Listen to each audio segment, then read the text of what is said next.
Hey family, so we're going to show you how this miter bench works. When I built this bench, my plan was to maximize the use of my space. So I saw a video online, I'll post where I found that earlier, of a guy making a very similar workbench. He didn't stain his, I decided to do that just because, well, I was practicing.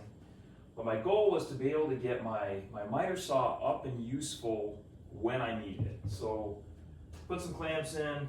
I've got some big bolts on either side of this guy, and the whole concept here is just flip a couple switches, and flip this guy right up.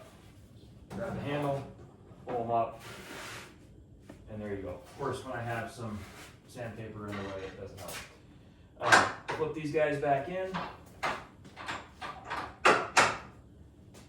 there we go.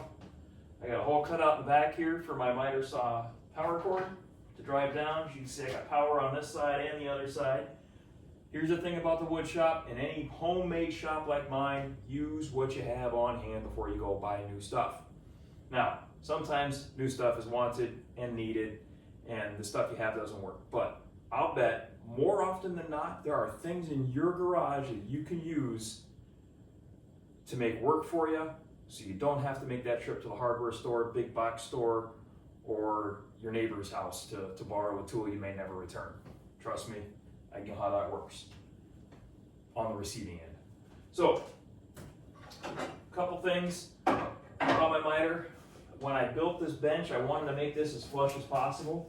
One thing you'll notice about my garage, nothing is square or flush, because I eyeball everything as best I can. No, I shouldn't say that. I do try and measure, but no matter how many times I measure, I could measure 14 times, I'll cut it once and it'll still be wrong.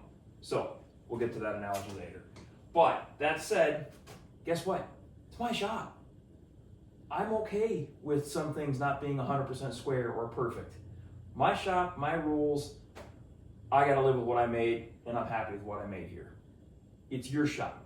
Build it the way it works. If it works for you, do it your way. And you're gonna get a lot of things not quite right. Getting better at it, but we're not quite right. One thing that's not quite right, looks like I used this miter saw the other day and forgot to lower the blade. Always, always, always in any shop, safety first, people. Please, please, please, brothers, sisters, safety first. So that's what I got for you right now. This is a pretty cool bench. We'll get more into that, and I'll give you a whole video series on the bench I built, how I maybe some ways I built it, and some things I did to use what I had.